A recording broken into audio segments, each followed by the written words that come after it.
सरपंच संतोष देशमुख हत्या प्रकरणात रोज नवनव्या घडामोडी समोर येत आहेत आणि त्या प्रत्येक घडामोडीचे जोरदार पडसाद परळी, मस्साजोग आणि बीडमध्ये उमटतायत।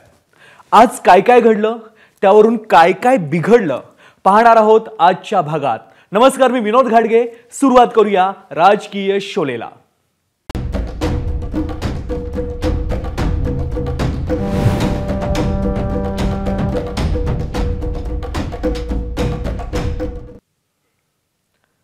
संतोष देशमुख हत्या प्रकरणात एसआयटीने आरोपींभोवती आपला फास आणखी घट्ट केला।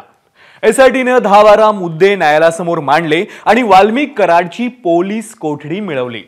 खंडणीला अडथळा ठरले म्हणून संतोष देशमुख यांची हत्या करण्यात आली अशी माहिती एसआयटीने कोर्टात दिली। हे सगळं न्यायालयात सुरू असताना पांगरीत कराड समर्थक रस्त्यावर उतरले। केज, पांगरी, परळी आणि बीडमध्ये आज दिवसभरात नेमकं काय काय घडलं पाहूयात।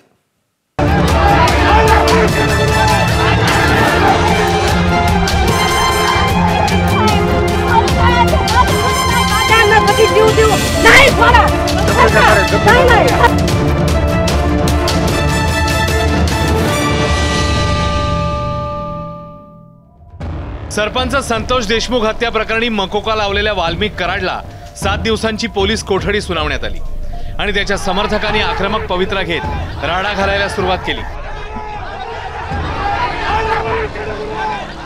कराड समर्थकांनी जेवढा जोरदार राडा घातला तेवढाच किंवा त्यापेक्षा जोरदार युक्तिवाद एसआयटीने कराडची कोठडी मिळवण्यासाठी केला। सुरक्षेच्या कारणास्तव केजऐवजी बीड न्यायालयात सुनावणी पार पडली। कोर्टामध्ये नेमका काय युक्तिवाद झालाय एक नजर टाकूया। 9 डिसेंबर रोजी हत्या झाली। त्या दिवशी दुपारी 3:20 ते 3:30 दरम्यान 10 मिनिटात सुदर्शन घुले, विष्णू चाटे आणि वाल्मिक कराड यांचं फोनवरून संभाषण झालं।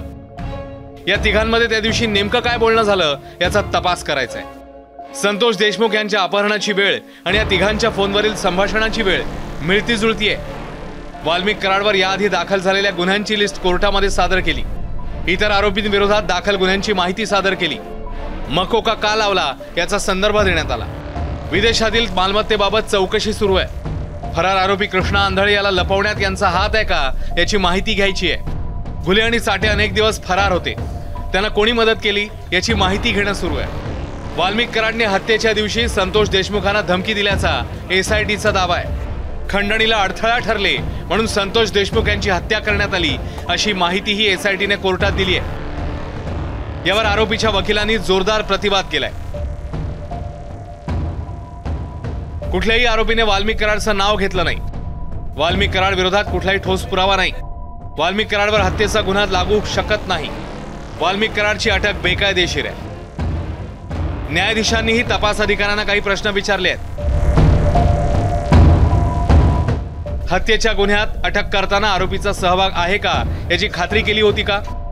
केवळ फोन केला म्हणून तुम्ही 302 आणि मकोका अंतर्गत कारवाई करताय का?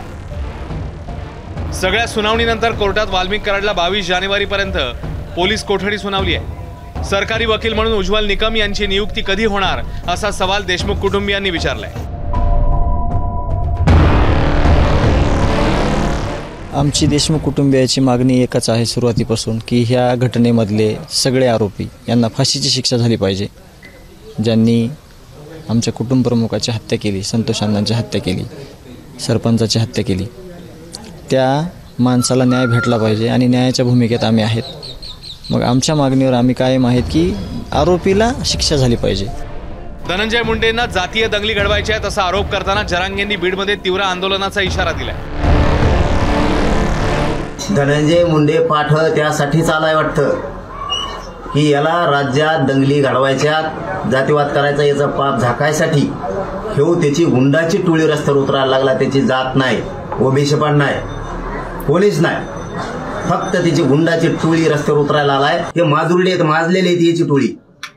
मग यांचा माज उतरायला आम्हाला बी टाइम लागणार नाही। हे जर कोर्टा मान्य न्यायालय पुढे जाऊन जर धिंगाणा करणार असली, तिथं गोंधळ करणार असली आणि परत वरून हे पोलिसांना बोलतायत की पोलिसांनी दादागिरी करू नये आमच्यावर, नसता आम्ही सहन करणार नाहीत, ही भाषा आहे का मुंड्याच्या त्या टोळीची? आता लावलेली संचारबंदी 144 लागू केल्यानं कुठं गेलं? त्या आरोपीला साथ कस काय देऊ शकते? आरोपीला हे साथ देऊ कस काय शकते? त्याच्यामुळे यांना सुट्टी नाही. वाल्मिक कराडवर मकोका लावल्यापासून परळीमध्ये अघोषित बंद आहे. कालपासून आमच्याकडं जमावबंदीचा आदेश लागू आहे. हे जमावबंदीचा आदेश लागू आहे. सकाळीच माझं काल SP साहेबांचं बोलणं झालेलं, त्यावेळेस पण त्यांनी सांगितलेलं. आणि ही जमावमध्ये असताना सुद्धा ही परवानगी दिली का, कसं आंदोलन झालं मला माहीत नाही. पण या आंदोलनामध्ये काही जे ते गुंड प्रवृत्तीच्या लोकांचं काही आंदोलन वेगळं होतं की ज्यांनी की परळी बंद करायची हक्क दिली. काल परळीमध्ये व्हायलन्स झालेला आहे. मग ह्या व्हायलन्स व्हायच्या आधी म्हणजे काल तुम्ही बघितलं असेल देशमुख कुटुंबांच्या लोकांनी आधीच सांगितलं होतं की आम्ही टाकीवर चढणार. करेक्ट. मग तुम्हाला माहिती असताना की ती व्यक्ती टाकीवर चढणारे, आंदोलन करणारे, मग थांबवण्यात का नाही आलं? पोलीस काय करत होती? मंगळवारपासून पांगरीत कराड समर्थकांनी सुरू केलेलं आंदोलन बुधवारी देखील कायम पाहायला मिळालं. अशांत बीडबद्दल पंकजा मुंडेंना विचारलं असता त्यांनी दिलेली प्रतिक्रिया कोणाला पटू शकते तर कोणाला खटकू देखील शकते. कायदा सुव्यवस्थेचा प्रश्न निर्माण झालेला आहे. तणावपूर्ण वातावरण आहे. गृहमंत्र्यांशी चर्चा करीन त्याच्यावर आणि ते तणाव कमी करण्यासाठी काय करता येईल गृहमंत्र्यांनी करा. परळी बंद झाली, सध्या बंद आहे. मला ते काय माहित नाही. मी तुमच्यावर विमानातच आहे, त्यामुळे मी आत्ताच आले. मी माझ्या नियोजित कार्यक्रमात रोज उठून, सकाळी उठून रात्रीपर्यंत काम करत आहे. त्यामुळे या गोष्टी माझ्यासाठी आता मॅटर नाही करत. माझ्यासाठी मॅटर करतं रोजचं काम. भावना महत्वाच्या आहेत, न्यायाची मागणी महत्वाची आहे. पण आपल्या वक्तव्यातून बीड, केज, परळी, पांगरीतली परिस्थिती चिघळणार नाही, बिघडणार नाही, जातीय तणाव वाढणार नाही, कायदा सुव्यवस्थेचा प्रश्न निर्माण होणार नाही याची काळजी सगळे नेते, लोकप्रतिनिधी आणि समर्थक घेतील अशी आशा आहे. आफताब शेख आणि कृष्णा केंडेसह गोविंद शेळके, ABP माझा, बीड.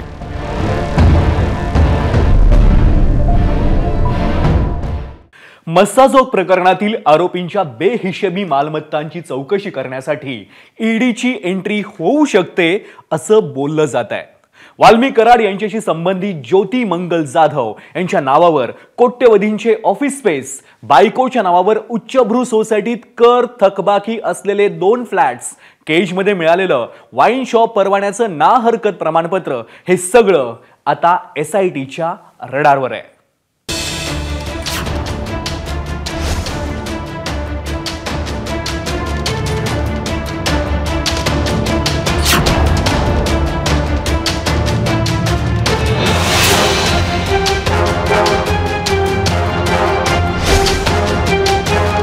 खंडणी प्रकरणामध्ये CIDच्या अटकेत असलेल्या आणि मस्साजोग सरपंच हत्या प्रकरणामध्ये मकोका लागलेल्या वाल्मिक कराडची संपत्ती सध्या चर्चेत आहे.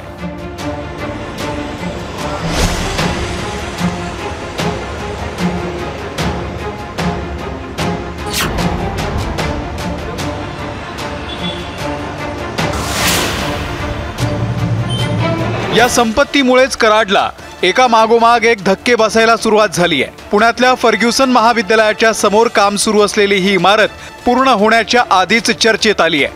याचं कारण आहे वाल्मिक कराडशी संबंधित ज्योती मंगल जाधव यांच्या नावे या इमारतीत 2 ऑफिस स्पेसेस खरेदी करण्यात आलेल्या आहेत.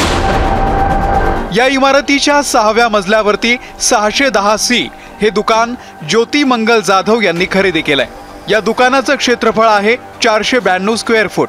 त्याचबरोबर 200 चौरस फुटाची बाल्कनी आणि कार पार्किंग देखील खरेदी करण्यात आली आहे. याच मजल्यावरील 611C या क्रमांकाची ऑफिस स्पेस देखील ज्योती जाधव यांच्या नावे खरेदी करण्यात आली आहे. या दुसऱ्या ऑफिस स्पेसचं क्षेत्रफळ आहे 582 चौरस फूट. यासोबतच 86 चौरस फुटाची बाल्कनी आणि पार्किंग स्पेस देखील खरेदी करण्यात आली आहे. ईडीच्या नोटिसीची तारीख सुद्धा मी काढून आणली. एन्फोर्समेंट डायरेक्टरी दिल्लीची नोटीस आली. ती का नोटीस आली? आणि आकाने माल बी काय कमी नाही जमावला. एक शॉप असं काढताय, 7 शॉप आकाने बुक केलेत. 7. एका शॉपची किंमत आहे 5 कोटी रुपये. आणि आकांचं दुसरी पत्नी ह्या ज्या जाधव आहेत ना, त्या त्यांच्या दुसऱ्या पत्नी आहेत. त्यांच्या नावावर 3 शॉप आहे आणि वाल्मिक आका यांच्या नावावर 40 कोटीचे त्यांचे फ्लॅट. एक शॉपची किंमत 5 कोटी रुपये. अमिनोरा पार्क अँड्रोना टावर, मगरपट्टा, हडपसर इथं एक फ्लॅटची किंमत आहे 15 करोड रुपये. त्यांनी टोटल फ्लॉवरच घेतला, म्हणजे फ्लॉवर एकच फ्लोअर घेतला अख्खा, आणि तो फ्लोअर कोणाच्या नावावर आहे? वाल्मिक अण्णाच्या ड्रायव्हरच्या नावावर, आणि त्याची किंमत होती 75 कोटी रुपये. या इमारतीत मालमत्ता खरेदी करताना ज्योतिमंगल जाधव यांनी त्यांचा मूळ पत्ता दिलाय तो अहमदनगरचा, मात्र त्यांचा पुण्यात देखील फ्लॅट आहे. आणि वाल्मिक कराड जेव्हा फरार झाला तेव्हा त्यांच्या पुण्यातील याच फ्लॅटवरती राहिल्याची माहिती आहे.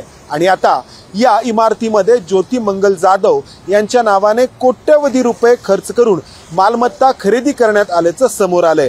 आणि त्यातूनच प्रश्न उपस्थित होतोय की वाल्मिक कराड आणि ज्योतिमंगल जाधव यांचे संबंध नक्की काय आहेत. वाल्मिक कराड आणि मंजिली कराड या दोघांच्या नावे पिंपरी चिंचवडच्या पार्क स्ट्रीट या उच्चभ्रू सोसायटीमध्ये फ्लॅट आहे. 16 जून 2021ला या फ्लॅटची नोंदणी झाली आहे. मात्र तेव्हापासून वाल्मिक कराडनं 1,55,444 रुपयांचा मिळकत कर थकवलेला आहे. 21 नोव्हेंबर 2024ला पालिकेनं वाल्मिक कराडला नोटीसही धाडलेली आहे. कर भरला नाही तर हा फ्लॅट सील केला जाईल आणि नंतर त्याचा लिलावही करण्यात येईल. सदरच्या मालमत्ताधारकाला आपण जप्त आदिपत्र बजावण्यात आलेलं आहे आणि त्यांना आपण 21 दिवसाचा पिरियड दिलेला आहे. हा 21 दिवसाचा पण पिरियड संपलेला आहे. आपण वारंवार मालमत्ताधारकांना फोनद्वारे SMS द्वारे आवाहन करतो की जर आपली मालमत्ताधारकाची जर थकबाकी असेल तर ती महानगरपालिकेकडे आपण जमा करावी. त्याप्रमाणे यांनासुद्धा आवाहन करण्यात आलेलं आहे आणि आवाहन करून जर त्यांनी भरलेली नसेल तर सदरची मालमत्ता सील करण्यात येईल आणि सील केल्यानंतर आपण आता त्या मालमत्तेचा लिलावाची पुढची प्रक्रियेला सुद्धा घेत असतो. यासोबतच वाल्मिक कराडला तिसरा धक्का बसला.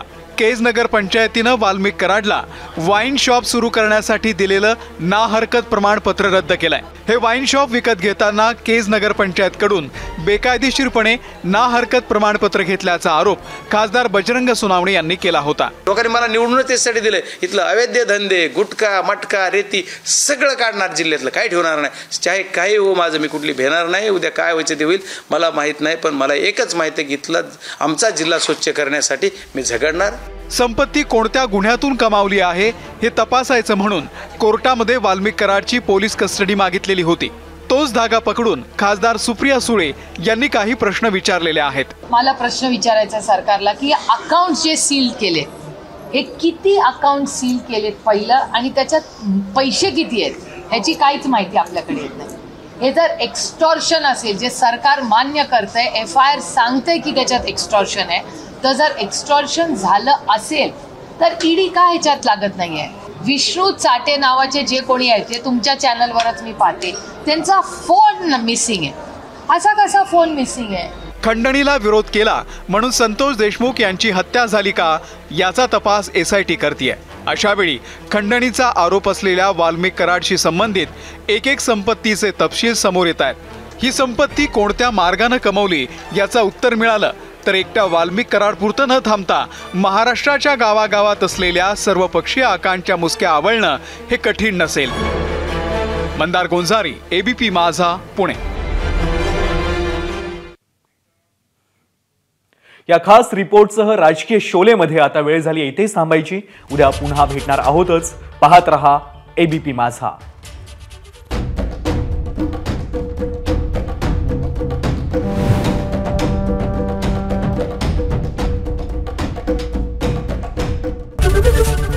ABP माझा, उघडा डोळे बघा नीट.